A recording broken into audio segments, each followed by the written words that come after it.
Mari dimulai. Bismillahirrahmanirrahim. Ada yang perlu ditanyakan dari brosurnya? Ada pertanyaan dari brosur Ustaz. Halaman pertama. An Wa'il bin Hujrin annahu ra'an nabiyya sallallahu alaihi wasallam rafa'a yadayhi hina dakhala fi sholati kabbara wa safaha mamun khiyala udunaihi summa iltahafa bi saubihi summa wada'a yadahu al-yumna 'ala al-yusra falamma arada an yarka'a akhraja yadayhi minas saubi summa rafa'ahuma summa kabbara fa raka'a falamma qala sami'allahu liman hamidah rafa'a yadayhi falamma sajada baina kaffaihi. Rawahu Muslim. Dari Wa'il bin Hujr, sesungguhnya ia melihat Nabi sallallahu alaihi wasallam mengangkat kedua tangannya dan bertakbir pada waktu memulai sholat. Hamam, yakni perawi, menerangkan bahwa beliau mengangkat tangannya hingga sejajar kedua telinganya. Kemudian beliau berselimut dengan pakaiannya. Lalu beliau meletakkan tangan kanannya pada tangan kirinya, yakni bersedekap. Ketika beliau akan rukuk, beliau mengeluarkan kedua tangannya dari pakaiannya. Kemudian mengangkat kedua tangannya. Kemudian bertakbir dan rukuk. Kemudian ketika beliau membaca Sami Allahu liman hamidah, beliau mengangkat kedua tangannya. Dan ketika sujud, beliau sujud di antara dua tapak tangannya. Hadis riwayat Muslim. Pertanyaan, kemudian beliau berselimut dengan pakaiannya dan seterusnya. Apakah pakaian Nabi Shallallahu Alaihi Wasallam ini bentuknya seperti selimut, Ustadz? Dan ketika beliau akan rukuk mengeluarkan kedua tangannya dari pakaiannya. Mohon penjelasannya, Ustaz. Ya, pakaian Nabi bukan seperti pakaianmu begini. Ya. Maka ketika Nabi berdoa, ketika istisqa minta hujan itu, mengangkat tinggi sampai ketiaknya kelihatan. Jadi pakaian dulu itu seperti kain diselimutkan di atas itu. Maka kalau nanti dekap ya ketutupan tangannya tadi. Maka ketika akan takbir, keluarkan tangannya dari selimut tadi, terus takbir. Nah, begitu seterusnya. Jadi memang pakaian Nabi ya mesti kain untuk selimut gitulah. Selimut.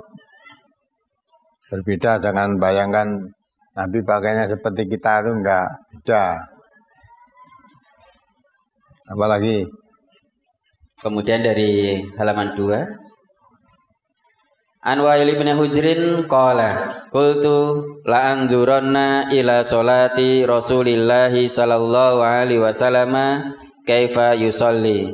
Qala faqama Rasulullah sallallahu alaihi wasallam fastaqbalal qiblata. Fakabbara farafa'a yadaihi hatta hadata udunaihi summa akhadha shimalahu biyaminihi falama arada an yarka'a rafa'ahuma misla dzalika summa wada'a yadaihi ala rukbataihi falama rafa'a ra'sahu minar ruku'i rafa'ahuma misla dzalika falama sajada wada'a ra'sahu bidzalikal manzili min baini yadaihi summa jalasa faftarasha rijlahul yusra wa wada'a yadahul yusra ala fakhidhil yusra wa hadda mirfaqihil aymani ala fakhidhil yumna wa qabada sintaini wa halaqa halqatan wa ra'aituhu yaqulu hakadha wa halaqa bishrun al ibhama wal wusta wa asyara bis sabbabati. Rawahu Abu Dawud. Dari Wa'il bin Hujr, ia berkata, sungguh aku benar-benar akan melihat dan memperhatikan sholat Rasulullah Sallallahu Alaihi Wasallam, bagaimana beliau mengerjakan sholat. Wa'il berkata, Rasulullah Sallallahu Alaihi Wasallam berdiri menghadap kiblat. Kemudian beliau bertakbir sambil mengangkat kedua tangannya hingga sejajar dengan kedua telinganya. Kemudian beliau bersedekap, tangan kanannya memegang tangan kirinya. Ketika beliau hendak rukuk, beliau mengangkat kedua tangannya seperti tadi. Kemudian ketika rukuk, beliau meletakkan kedua tangannya pada kedua lututnya. Ketika beliau mengangkat kepalanya dari rukuk atau i'tidal, beliau mengangkat kedua tangannya seperti tadi. Dan ketika sujud, beliau meletakkan kepalanya di tempat sujud di antara kedua tangannya. Kemudian beliau duduk di atas kakinya yang kiri dan meletakkan tangan kiri di atas paha beliau yang kiri. Sedangkan ujung siku beliau yang kanan di atas paha yang kanan. Beliau menggenggam kedua jarinya dengan membentuk lingkaran. Dan aku melihat beliau berbuat demikian. Bishr, yakni perawi, memperagakan dengan membentuk lingkaran dengan menghubungkan ibu jari dengan jari tengah dan berisyarat dengan jari telunjuk. Pertanyaan. Dan ketika sujud, beliau meletakkan kepalanya di antara kedua tangannya. Maksudnya bagaimana? Apakah tangan atau telapak tangan sejajar dengan muka atau bagaimana, Ustaz? Ya, jadi tangan sujud, kedua tapak tangannya, nah mukanya kepala Nabi di antara kedua tangan ini, ya, gitu. Jadi begini, kepalanya di antara kedua tangan ini, bukan sujud apa itu? Tangannya biasanya habis di atas dengkul terus sujud diturunkan gitu aja dah. Tangannya, jadi tangannya itu malah di dekat dengkulnya. Umumnya kan begitu. Nah, itu tangannya itu antara muka kepalanya antara dua tangan. Ini tangan, dan muka di tengah-tengah ini. Ketika seperti takbir, angkat tangan sejajar bahu atau sejajar telinganya. Ya, jadi muka ini atau kepala ini antara dua tangan ini. Nah, waktu sujud begitu juga. Ya. Kepala itu antara dua tangannya. Di situ. Tidak tangannya di bawah atau malah di atas. Ada kan yang sujud di losor itu kan ada kan? Dekem gitu loh. Jadi yang dari sini sampai sini nempel tempat sujud gitu.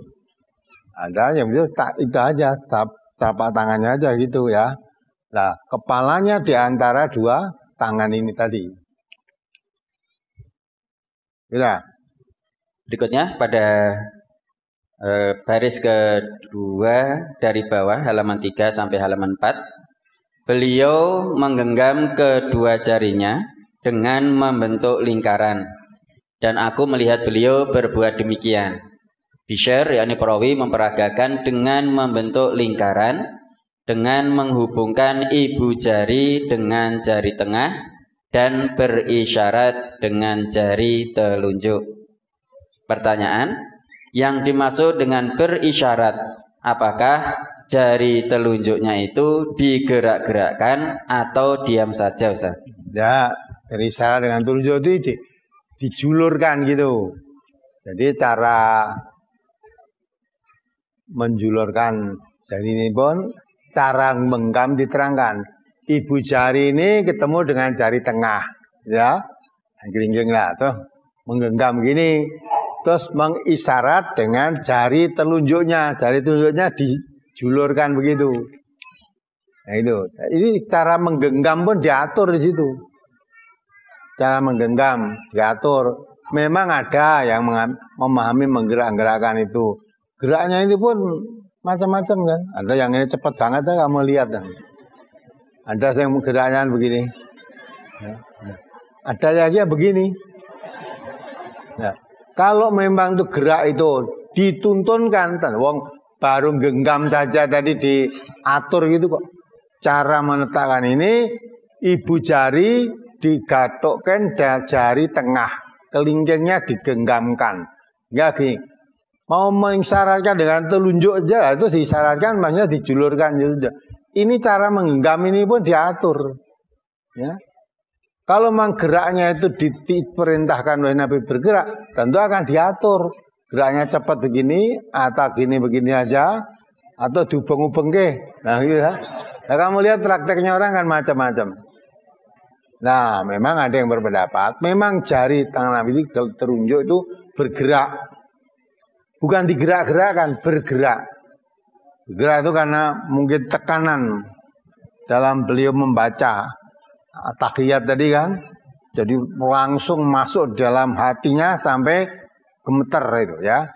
Ya, syahadu alla ilaha illallah sampai bergetar itu. Karena kalimat tauhid itu. Ya, jadi gerak dengan sendirinya karena getaran hati yang sangkut dengan Allah tadi, bukan sengaja digerak-gerakkan. Kalau digerak-gerakkan itu tentu ada aturannya. Wong baru genggam saja, menjulurkan jari aja ada aturannya. Kan ada juga yang jadi misalnya ini diletakkan di paha begini. Inilah langsung jarinya begini kok. Jadi tidak, itu mah diatur begini. Ibu jari ketemu jari tengah, kelingking menggegam. Diatur begini. Maka jari ini di paha, nampang gini terus begini. Jadi ada yang megang pahanya begini, langsung ketika duduk ya langsung gini tok. Nah, diatur itu. Jangan memperhatikan dalam salat. Maka kalau menggerakkan itu juga diperintahkan Nabi menggerakkan, sengaja menggerakkan, tentu juga diatur. Aturan geraknya bagaimana? Nah, karena tidak diatur berarti geraknya itu memang ada. Karena pantulan bacaan Nabi sampai menghunjam dalam hatinya sampai badan itu bergetar. Jadi getaran dalam hatinya ini bukan gerakan ini. Bukan digerak-gerakkan. Tapi yang memahami digerak-gerakkan ya silahkan gitu loh. Ya, terus geraknya sak karepe. Kamu lihat aja orang yang menggerakkan itu kan macam-macam. Maksudnya gerak cepat ngene. Cepat gitu. Ono sing ngene. Nah, gitu ada. Nah, ono sing dibeng-beng ngono barang. Nah, kalau itu memang gerak yang diperintahkan tentu ada aturannya. Nah, wong baru gegem itu ada aturannya gitu. Ya, apa lagi? Ya. Dari halaman 2 paling atas. An Wa'il bin Hujrin qala ra'aitu Rasulullah sallallahu alaihi wasallam idza kana qa'iman fis sholati qabada bi yaminihi ala shimalihi. Rawahu An-Nasa'i. Dari Wa'il bin Hujr ia berkata, aku melihat Rasulullah sallallahu alaihi wasallam apabila beliau berdiri dalam sholat, beliau menggenggam tangan kirinya dengan tangan kanannya. Hadis riwayat An-Nasa'i. Kemudian pada halaman 4 tengah, An Wa'il bin Hujrin qala qultu la anzuranna ila sholati Rasulillahi sallallahu alaihi wasallam kaifa yusalli wa nadartu ilaihi wa qama fa kabbara wa rafa'a yadayhi hatta hadata bi udunaihi summa wada'a yadahu al-yumna ala kaffihi al-yusra wa rusghi was-sa'idi. Rawahu An-Nasa'i. Dari Wa'il bin Hujr ia berkata, aku berkata, sungguh aku benar-benar akan melihat dan memperhatikan sholat Rasulullah sallallahu alaihi wasallam. Saya memperhatikan beliau. Rasulullah sallallahu alaihi wasallam berdiri, lalu bertakbir dan mengangkat kedua tangan beliau hingga sejajar dengan daun telinga. Kemudian beliau meletakkan tangan kanannya pada tapak tangan kirinya, pergelangan tangan dan lengannya. Hadis riwayat Nasa'i juz 2 halaman 126. Dalam bersedekap, tangan kanan menggenggam tangan kiri. Nah, menggenggam tangan kiri itu pada pergelangan tangan atau lengannya, sebagaimana pada hadis halaman 4. Karena saya biasa melihat ada orang yang bersedekap, tangan kanan menggenggam tangan kiri pada lengannya atau siku-siku, bukan pada pergelangan tangan. Mohon penjelasannya, Ustaz. Ya, kamu baca lagi ini, yang nomor 4 ini, kamu baca halaman 4 ini. Kamu baca artinya ini. Dari Wa'il bin Hujr ia berkata, aku berkata, sungguh aku benar-benar akan melihat dan memperhatikan sholat Rasulullah sallallahu alaihi wasallam bagaimana beliau sholat. Lalu saya memperhatikan beliau. Rasulullah Shallallahu Alaihi Wasallam berdiri lalu bertakbir dan mengangkat kedua tangan beliau hingga sejajar dengan daun telinga. Kemudian beliau meletakkan tangan kanannya pada tapak tangan kirinya, pergelangan tangan dan lengannya. Hadis riwayat Nasai. Begini kan, letakkan tangan kanannya ini pada atas tapak tangan kirinya. Tapak kirinya ini letakkan begini. Nah, begini. Terus menggenggam. Genggam gini. Memang kalau kamu lihat praktek orang, ada kok. Sedekap ada yang di sini. Kalau di hati sini nanti diletakkan di dadanya. Dadanya. Ada yang di sini. Ya kamu perhatikan salatnya. Ya. Dan kadang-kala sholat itu sedekap dia cuma gini tok. Tangan-tangan kanan nyekel tangan kiri meletakkan sakarpe gini. Ya itu. Lah bagi kita yang sudah kamu ketahui hadis jati mana itu yang dipakai. Jangan bingung melihat praktek orang. Jangan bingung melihat praktek orang. Memang ada yang jaga begini ya ada. Ya. Itu orang kademen, ya. Jaga begini ada, sedapnya begini. Maka kita berdasarkan hadis tidak usah bingung melihat orang praktek sholat. Praktek sholat, mau sujud ada yang dekem gini ada kok. Ya gini, jadi dari sini sampai sini terletak pada tempat sujud gini dekem. Ada. Nah maka orang sebetulnya ya beribadah itu ilmu dengan amal lebih dulu mana? Ilmu dulu.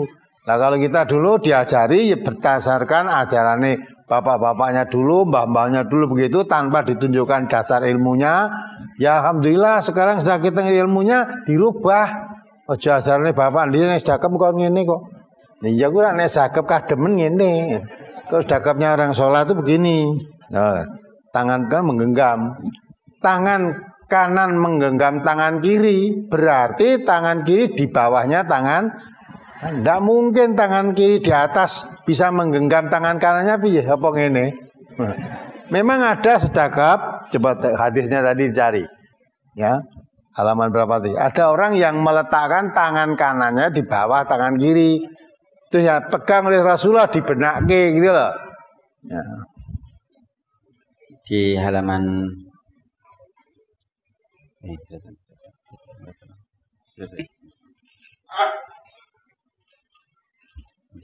halaman 4 masuk ke halaman 5 Ustaz. Ya, di belakang ayo. An Abdillah bin Mas'udin qala Marrobi an-nabiyyu sallallahu alaihi wasallam wa ana wadi'un yadil yusra 'alal yumna fa akhadha bi yadil yumna fa wada'aha 'alal yusra rawahu Ibnu Majah. Dari Abdullah bin Mas'ud ia berkata, Nabi sallallahu alaihi wasallam melewati aku ketika aku sedang sholat dengan meletakkan tangan kiri pada tangan kanan. Maka beliau memegang tanganku yang kanan lalu meletakkannya pada tanganku yang kiri. Hadis riwayat Ibnu Majah. Ya ada orang sholat, sampai Abu gini, sedekapnya itu gini. Kebetulan Nabi lewat tahu sedekapnya itu salah, terus dipegang oleh Nabi, tangan kanannya ditaruh di atas tangan kirinya. Tadinya dia tangan kirinya di atasnya tangan kanan itu. Nah setelah ketahuan Nabi, dipegang tangannya, tangan kanannya di atas, diletakkan tangan kirinya. Nah, berdasarkan hadis ini berarti sholat itu kalau bersedekap tangan kanan di atas tangan kiri, ya diletakkan pada pergelangan gini, ya ini ya lengan, terus tangan kanan memegang tangan kiri, memegang erat-erat tangan kiri. Nah itu berdasarkan hadis ini. Ya, kalau kamu melihat orang prakteknya tidak seperti itu, nggak usah bingung. Yang penting kita itu mengamalkan suatu ibadah berdasarkan ilmu, wala takfu ma laisa laka bihi ilmun gitu. Jadi kalau ada orang sholat tanpa sedekap jelas jauh dari ini. Padahal orang tanpa sedekap ada nggak sholat tanpa sedekap? Ada. Nah kamu nggak usah bingung. Nah ini Nabi sampai jelentrehkan tangan kanan memegang tangan kiri tadi nek ora sedekap nyekele piye coba? Nah, jadi jelas Nabi kalau sholat berdiri dengan bersedekap. Nah, begitu. Mudah-mudahan bisa dipahami. Ya, selama ini kita sudah sholat kadang-kadang kurang memperhatikan. Sahabat sampai sedetail itu. Nabi merintahkan sholu kama ro'aitumuni sholi. Sampai caranya duding saja diajari. Ibu jari ketemu jari tengah, ya, ketemu jari tengah ini kelingkingnya menggegamkan lah. Sampai untuk terus jari telunjuknya mengisyaratkan duding begini. Itu caranya gegem aja diatur, dikandani gitu. Nah, apalagi sedekap sampai dari mulai takbiratul ihram, angkat Allah Akbar itu setinggi daun telinga boleh, setinggi sejajar dengan bau boleh. Ya, kalau di atas begini ada ndak yang begitu? Mbah dasare apa kita belum tahu ya, tapi ada yang mengangkat begini. Ada lagi yang mangkat sagelme apa? Allahu Akbar gitu ya ada. Orang yang ini boleh langsung itu Allahu Akbar gitu sudah. Nanti kalau mau rukuk orang angkat tangan langsung lepas gitu aja ada. Pernah lihat itu. Jadi pas sedekap itu mau rukuk ya Allahu Akbar, tidak angkat tangan. Dan menurut hadis Nabi kalau akan tadi sedekap ya mau rukuk angkat tangan lagi seperti ketika takbiratul ihram. Tinggi daun telinga atau sejajar dengan bau. Nah gini. Nanti i'tidal ya angkat tangan lagi. Sami Allahu liman hamidah. Orang sami Allahu liman hamidah langsung tangingin tok. Sami Allahu liman hamidah. Pakai angkat tangan juga. Nah, ini berdasarkan hadis yang baru kita pelajari ini. Ternyata kalau kita lihat praktek orang sholat tidak seperti itu banyak. Tapi kita tidak perlu menyalahkan. Mungkin dia sudah tahu ilmunya yang seperti itu. Nah kita belum tahu, maka kita jangan ikut-ikutan. Yang kita amalkan yang sudah kita tahu saja. Yang kita tahu berdasarkan hadis-hadis Nabi seperti ini. Nah itu praktekkan seperti itu tanpa menyalahkan orang lain. Ya, kita berprasangka baik mungkin dia sudah tahu ilmunya yang tidak seperti ini. Nah, sampai kepada tidak sedekap tadi mungkin sudah tahu ilmunya, kita yang belum tahu. Karena belum tahu ilmunya, sudah jangan ikut-ikutan kalau sholat tidak sedekap. Kamu nanti kalau ditanya karena inna sam'a wal basara wal fuada. Pendengaran nanti ditanya, kamu sholat tidak sedekap itu kamu melihat prakteknya siapa? Oh saya lihat praktek ketika di Mekah sana banyak orang tidak sedekap. Ya. Nah terus kamu melihat prakteknya siapa? Kamu memahami ajarannya siapa? Ya. Waktu ada ditanya. Pendengaran kamu mendengar keterangannya siapa? Nah ditanya itu nanti. Kullu ulaika kana anhu mas'ula. Semua akan dimintai pertanggungan jawabnya. Maka dari itu, nah sedang yang kita diperintahkan oleh Rasulullah di dalam sholat itu, kita melihat keterangan dari hadis Nabi, kita melihat praktek dari Nabi, kita memahami ajaran Nabi, gitulah. Kadang Nabi mengatakan shollu kama ro'aitumuni, sholatlah kamu seperti kamu melihat aku mengerjakan sholat. Nah, dari situ sampai sedetail-detailnya itu Nabi mengajarkan sholat dari takbiratul ihram sampai salam itu diajarkan semua. Ini ngono. Ya, orang yang berpendapat nek sholat kok mau melu Nabi, nek iso nek pancen iso sholat padha Nabi belen aku. Ada yang begitu itu. Ya, padahal Nabi sholat jrentreh hanya seperti ini, jrentreh kan sedetail-detail begitu lah kok nek sholat iso melu Nabi kan beleh. Jadi nek mau nganggo Quran sunnah tok ora iso sholat katanya. Padahal Nabi kita meninggalkan mewariskan kepada kita Islam itu hanya Quran sunnah. Lah kok nek sunnah ra iso sholat piye ya? Padahal sholat khusus Nabi itu menjelaskan shollu kama ro'aitumuni usolli, khusus sholat itu lihat kalau kamu melihat aku sholat, kalau kamu melakukan sholat lihatlah seperti aku mengerjakan sholat. Jadi sholat itu suruh mengikuti Nabi. Ya, Quran hadis dijambat dikatakan oleh Nabi sudah cukup. Justru kalau kamu pegang teguh Quran dan Sunnah itu dijamin lantadilu, tidak akan sesat. Berarti mesti selamat, mesti benarnya. Ya, mudah-mudahan kita makin mengkaji itu makin mantap karena yang dipegang itu ilmu, bukan kata orang. Nah, kalau sudah berdasarkan ilmu, melihat orang praktek sholat, walah tidak peduli selah. Terserah kamu begitu, kamu tidak. Yang penting saya dasarkan ilmu yang saya ketahui seperti ini. Sudah. Apalagi? Ke halaman 2 lagi. Hadis nomor 2 dan 3. An Wa'il bin Hujrin qala shallaitu ma'a Rasulillah sallallahu alaihi wasallam wa wada'a yadahu al-yumna ala yadil yusra ala sadrihi. Rawahu Ibnu Huzaimah. Dari Wa'il bin Hujr ia berkata, saya pernah sholat bersama Rasulullah sallallahu alaihi wasallam dan beliau meletakkan tangan kanannya pada tangan kirinya di dada beliau. Hadis riwayat Ibnu Huzaimah. Antawusin qala kana Rasulullah sallallahu alaihi wasallam yad'u yadahul yumna ala yadihil yusra summa yashuddu bainahuma ala sadrihi wa huwa fi sholati. Rawahu Abu Dawud. Dari Tawus ia berkata, dahulu Rasulullah sallallahu alaihi wasallam meletakkan tangannya yang kanan pada tangannya yang kiri. Kemudian beliau memegangnya erat-erat di dadanya ketika sholat. Hadis riwayat Abu Dawud. Hadis riwayat Ibnu Huzaimah dan Abu Dawud. Ada imam sholat, ada yang sholat bersedekap diletakkan di tengah-tengah, yakni di atas perut. Karena berdasarkan madhab tertentu, ada hadis bersedekap di dada dipermasalahkan keabsahannya. Jadi bersedekap di tengah-tengah alias di perut. Apa yang seperti ini dibenarkan, Ustaz? Ya kok bingung loh. Sudah ditunjukkan dalilnya sudah jelas itu. Ya, sudah di sini diletakkan di dadanya. Dada itu di atas perut, bukan di tengah-tengah. Di tengah-tengah perut itu udel.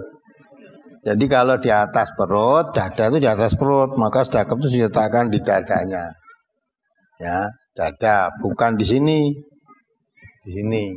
Ini berdasarkan hadis ini tadi. Ya. Nah, kalau ada orang yang menyatakan diletakkan di tengah-tengah perutnya, silakan kalau memang sudah diketahui dalil seperti itu. Maka tadi kita katakan, kita tidak mudah menyalahkan orang. Ya, bisa jadi mereka mengamalkan itu sudah tahu dalilnya. Kita pun bukan paling tahu, ndak. Sebanyak-banyak yang kita ketahui masih banyak yang belum kita ketahui gitu loh. Maka kalau ada orang melakukan sholat tadi tidak sesuai dengan hadis-hadis ini, kita prasangka baik. Mungkin dia sudah tahu dalil yang lain. Kita belum tahu. Nah, terus bagaimana kita? Kita lakukan yang sudah kita tahu saja. Kalau kita sudah tahu, mengamalkan dalil itu berarti tidak taklid. Tapi kalau kita tidak tahu, mengamalkan ikut-ikut orang saja, berarti taklid pada orang yang kamu ikuti tadi. Ya, yang kamu ikuti tadi. Maka kita tidak menyalahkan, tapi tidak mudah mengikuti. Saya akan mengikuti seperti itu kalau saya sudah tahu dalilnya, lah gitu. Bukan dalilnya melihat orang melakukan begitu, tidak. Dalil itu dari Quran atau dari hadis. Kalau jelas praktek sholat, suruh melihat bagaimana Nabi sholat. Nah, sedang sholat Nabi seperti ini tadi, hadis-hadisnya. Ya kalau itu dianggap kurang sahnya, letak kurang sahnya hadis di mana? Nah, terus hadis yang meletakkan di tengah-tengah perut itu mana? Ya, kalau kita belum tahu ya tidak usah. Bingung kok belum tahu. Apalagi ke halaman 7 masuk ke halaman 8, Ustaz. Ani bin Umar qala bainama nahnu nusalli ma Rasulillah sallallahu alaihi wasallam id qala rajulun minal qaum Allahu akbar kabiran walhamdulillahi katsiran wa subhanallahi bukratan wa asila. Faqala Rasulullah sallallahu alaihi wasallam, manil qailu kalimata kaza wa kaza? Qala rajulun minal qaum, ana ya Rasulullah. Qala ajibtu laha, futihat laha abwabus samai. Qala ibn Umar, fama taraktuhunna mundu sami'tu Rasulullah sallallahu alaihi wasallam yaqulu dzalika. Rawahu Muslim. Dari Ibnu Umar, ia berkata, pada suatu ketika kami sholat bersama Rasulullah sallallahu alaihi wasallam. Tiba-tiba ada seorang laki-laki dari suatu kaum membaca Allahu Akbar kabira walhamdulillahi katsira wa subhanallahi bukratan wa asila. Allah Maha Besar, aku mengagungkan Allah yang Maha Besar dengan pengagungan yang sebesar-besarnya. Segala puji bagi Allah, pujian yang sebanyak-banyaknya. Dan Maha Suci Allah di waktu pagi dan petang. Maka setelah selesai sholat, Rasulullah sallallahu alaihi wasallam bertanya, siapa orang yang membaca kalimat demikian dan demikian tadi? Lalu ada seorang laki-laki dari suatu kaum tadi menjawab, saya ya Rasulullah. Beliau bersabda, saya kagum akan bacaan itu. Telah dibuka karenanya pintu-pintu langit. Ibnu Umar berkata, maka saya tidak pernah meninggalkan bacaan itu semenjak mendengar Rasulullah sallallahu alaihi wasallam bersabda yang demikian itu. Hadis riwayat Muslim. Berkaitan dengan hadis tersebut disebutkan bahwa pada saat sholat berjamaah dengan Rasulullah sallallahu alaihi wasallam, ada seorang laki-laki dari suatu kaum membaca doa iftitah dengan jahar sampai didengar oleh Rasulullah sallallahu alaihi wasallam. Apakah ini berarti bahwa saat sholat berjamaah seorang makmum boleh membaca doa iftitah dengan jahar sampai terdengar oleh imam, Ustaz? Ya, nggak boleh itu kok. Nabi mendengar berarti kan dibaca jahar, tapi tidak jahar seperti ya imamnya tadi, ya sekedar saja tapi terdengar bacaan itu boleh ya selama imamnya belum memulai membaca. Lah kalau imamnya sudah mulai membaca, maksudnya baca Al-Quran, Al-Fatihah, makmumnya harus diam. Dari takbiratul ihram Allah Akbar, lah Nabi juga Allah Akbar, mulai ya, membaca masing-masing baca iftitah. Lah ada yang baca iftitah Allah Akbar kabira walhamdulillahi katsira wa subhanallahi bukratan wa asila sampai terdengar oleh Nabi. Ya. Nah, itu sampai terdengar. Maka Nabi setelah selesai, siapa yang baca begini tadi? Nah, padahal Nabi tidak membaca seperti itu. Sahabat Nabi membaca seperti ini, lain yang dibaca Nabi. Nabi tidak membaca, tapi sahabat membaca begitu dibenarkan. Nah, maka itu termasuk sunnah. Ya, boleh diikuti sunnah takririyah. Ada sahabat yang mengatakan begitu. Maka di dalam hal ini, alaikum bisunnati wa sunnatil khulafar rasyidin. Ikuti sunnahku dan sunnah sahabat-sahabatku yang mendapat petunjuk. Jadi ibadah itu kalau mengikuti tidak mengikuti Rasul, tidak mengikuti para sahabat-sahabat Nabi. Seperti sholat tahur itu Nabi tidak melakukan juga. Tapi Nabi diperdengarkan oleh Allah suara alas kakinya Bilal di surga. Nah, terus ditanya oleh Nabi, Bilal, apa kelebihanmu? Apa amal yang paling menjanjikan buat kamu? Kok saya diberitahu oleh Allah kamu di surga, saya mendengar alas kakimu di surga. Bilal enggak punya kelebihan apa-apa. Wong saya, Nabi ya tahu tuh begini. Hanya terus dijelaskan, setiap habis wudhu saya sholat 2 rakaat sebelum melakukan hal-hal yang lain. Itu yang saya lakukan.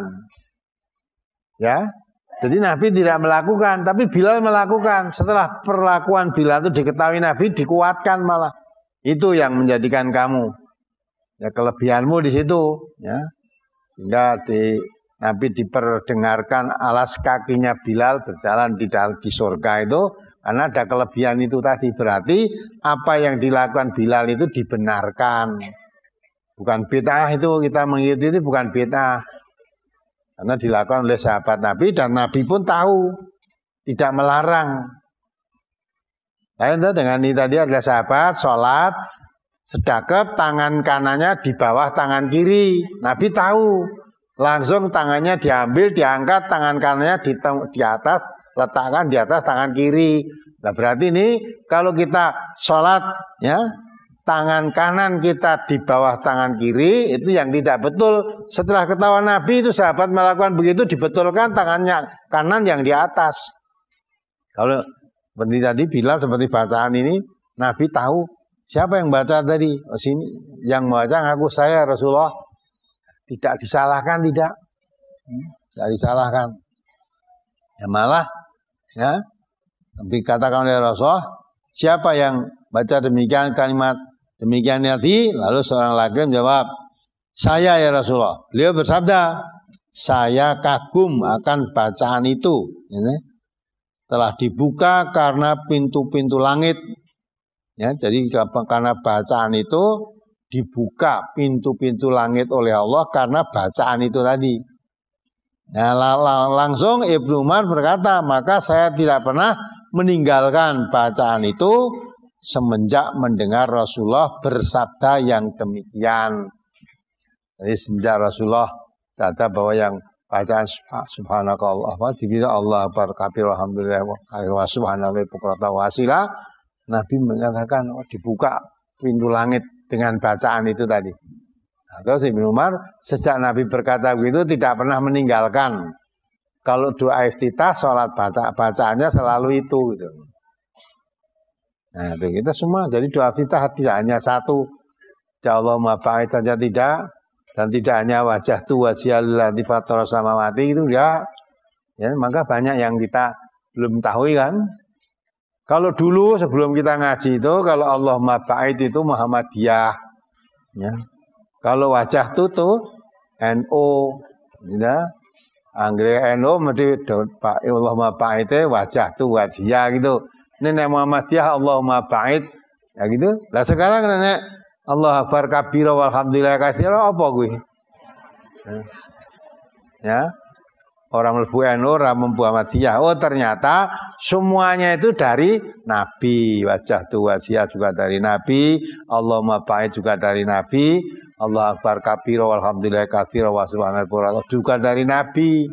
Nah, kita tinggal pilih mana yang kita sukai atau yang mana yang kita apali.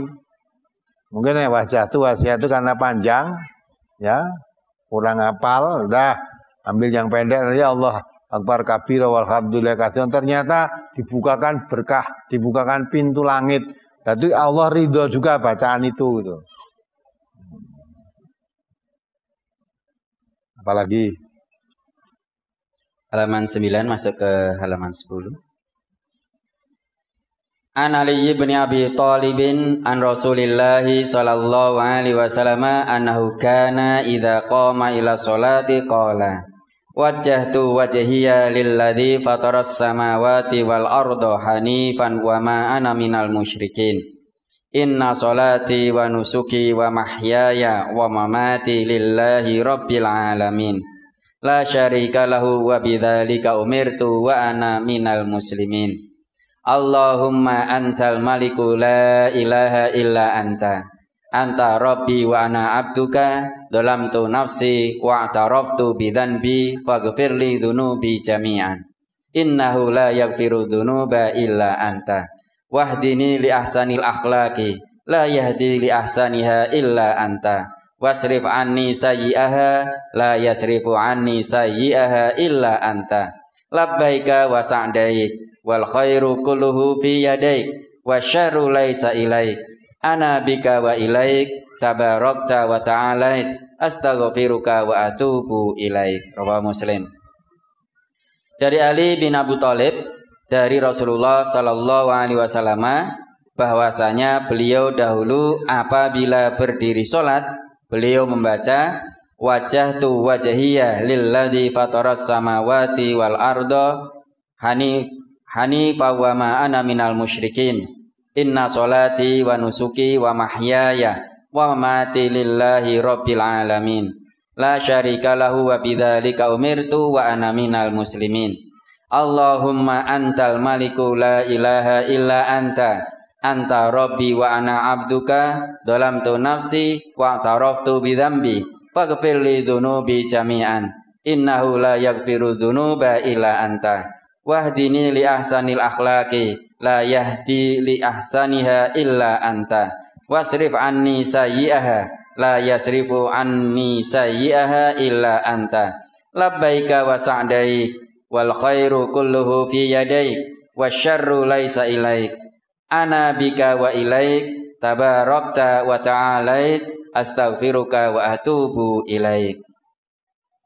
Aku hadapkan wajahku dengan lurus kepada Allah yang telah menciptakan langit dan bumi, dan aku bukanlah dari golongan orang-orang musyrik.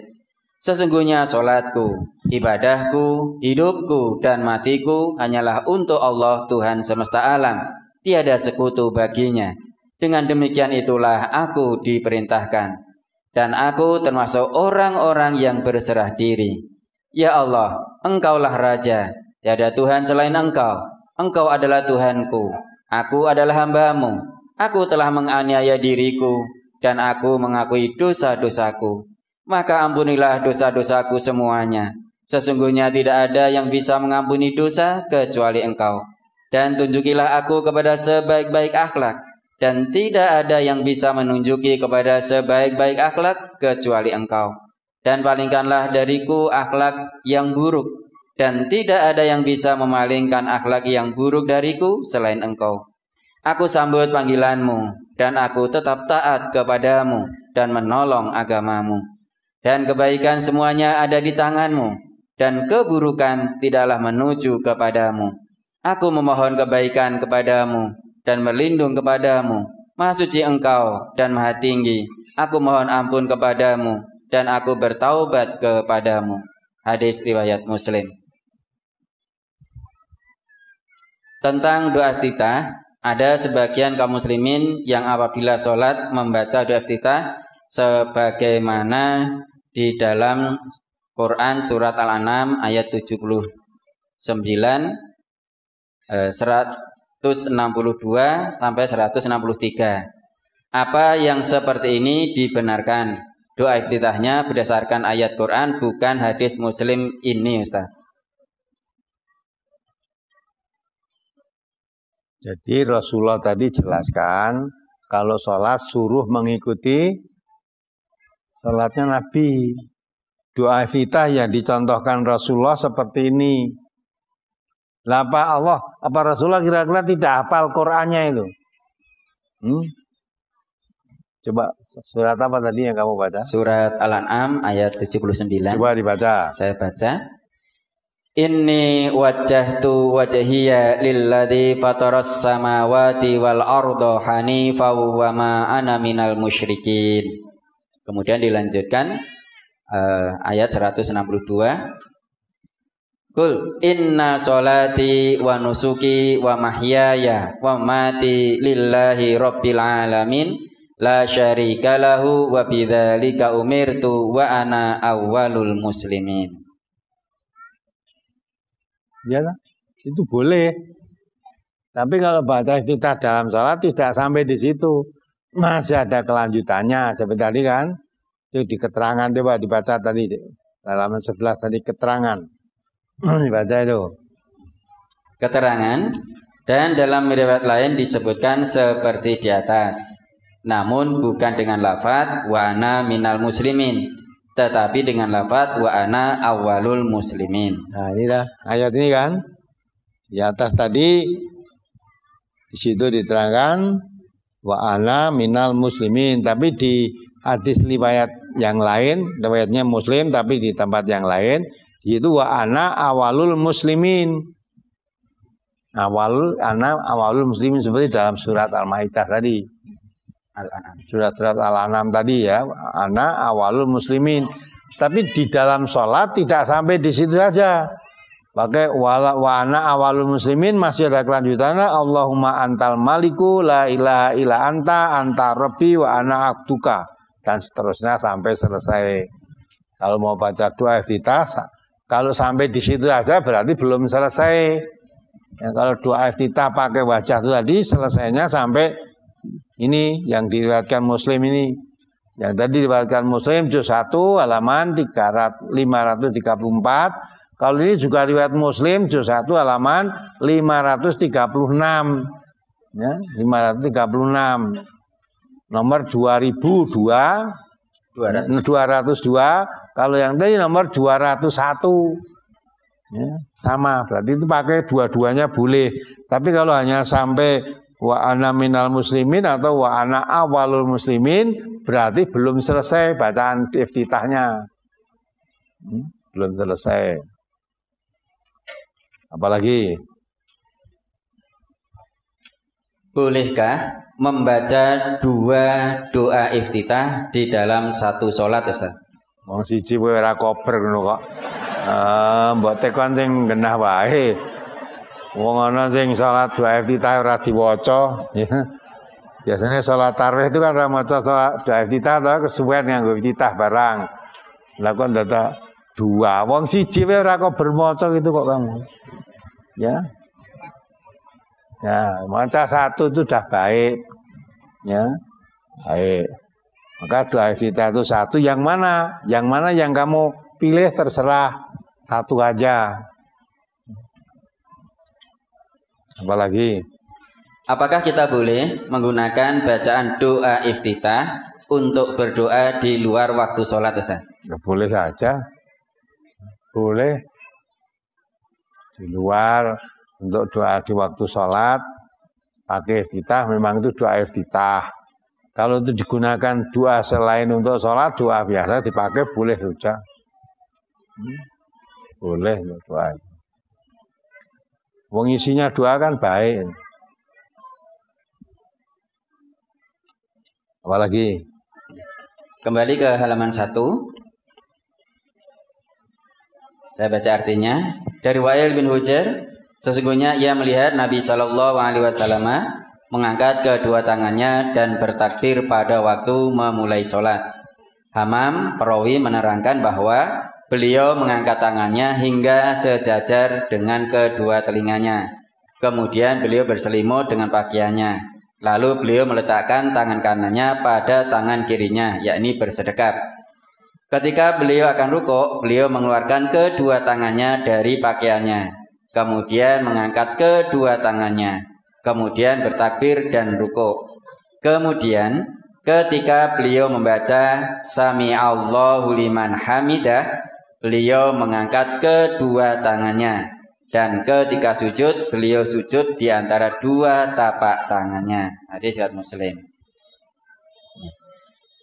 Di dalam hadis yang pertama tadi disebutkan, kemudian ketika beliau membaca Sami Allahu liman hamidah, beliau mengangkat kedua tangannya. Kemudian sujud.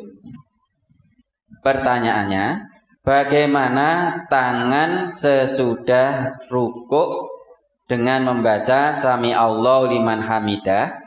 Tangannya seharusnya bagaimana letaknya? Bersedekap atau tidak, Ustaz? Nah, mesti kamu bingung delok Sami Allahu liman hamidah eneng ning sedekap meneh. Nah, kamu bingung begitu. Ya, padahal itu tidak menerangkan, hadis itu tidak menerangkan Sami Allahu liman hamidah kemudian Nabi sedekap lagi, enggak.